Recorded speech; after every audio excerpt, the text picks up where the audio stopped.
जय जिनेंद्र बंधुओं, क्या आपने कभी सोचा है कि रामायण की वो कथा जो हम बचपन से सुनते आ रहे हैं, उसके पीछे का तर्क और कर्म सिद्धांत क्या है?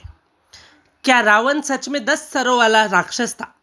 क्या हनुमान जी सच में एक वानर थे? आज से हम शुरू कर रहे हैं एक ऐसी सीरीज जो आपको ले चलेगी आचार्य रवि सेन कृत पद्म पुराण की दुनिया में। एक ऐसी कथा जिसे सुनकर मगध नरेश श्रेणिक भी दंग रह गए थे। तो चलिए शुरू करते हैं जैन रामायण का पहला अध्याय। अब आपको मैं बताऊंगा कि राजा श्रेणिक की जिज्ञासा क्या थी। इस कथा की शुरुआत होती है भगवान महावीर के समोशरण से। मगध के राजा श्रेणिक के मन में एक बड़ा सवाल उठा। उन्होंने भगवान के प्रथम शिष्य गौतम गंधर्व से पूछा, हे स्वामी, मैंने सुना है कि रावण एक राक्षस था जो मांस खाता था और उसे राम ने मारा, लेकिन वही रावण इतना बड़ा विद्वान और जैन धर्म का भक्त कैसे हो सकता है? क्या कोई राक्षस इतना धार्मिक हो सकता है? तब गौतम गंधर्व ने मुस्कुराकर कहा, श्रेणिक, जो तुमने सुना है वह लोक कथाएं हैं। असलियत तो कुछ और ही है। रावण कोई राक्षस नहीं बल्कि एक विद्याधर थे। विद्याधर कौन थे? कौन थे ये विद्याधर? आइए मैं आपको बताता हूँ कौन थे ये विद्याधर। पद्म पुराण के अनुसार राक्षस कोई प्रजाति नहीं बल्कि एक वंश का नाम था। यह लोग विद्याधर थे। विद्याधर यानी वह मनुष्य जिनके पास विद्याएं होती है।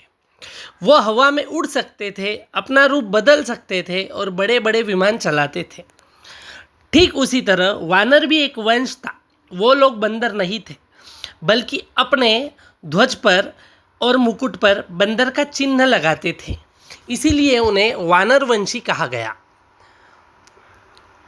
राक्षस वंश में जन्मे रत्नश्रव और कैकासी के घर एक तेजस्वी बालक ने जन्म लिया। उसका नाम रखा गया दशमुख। लेकिन उसे दशमुख क्यों कहा गया? शास्त्रों के अनुसार जब वो पैदा हुआ तो उसके गले में 9 बड़ी मणियाँ थी जो उसकी माता को उसके ननिहाल से मिली थी। उन मणियों में उस बालक के चेहरे के 9 प्रतिबिंब दिखते थे, एक असली चेहरा और 9 मणियों में दिखने वाले चेहरे मिलकर हुए 10। इसलिए उसका नाम पड़ा दशमुख या दशानन। उसके 10 असली सर नहीं थे। अब रावण की तपस्या और विद्या प्राप्ति। रावण ने बचपन से ही कठिन परिश्रम किया। उसने बहुरूपिणी जैसी हजारों विद्याएं सिद्ध की। वो कोई साधारण राजा नहीं बल्कि एक प्रति वासुदेव बनने वाला था। लेकिन कैसे ये महान भक्त आगे चलकर एक भूल कर बैठा और कैसे सीता जी का जन्म इस कथा का रुख मोड़ देगा।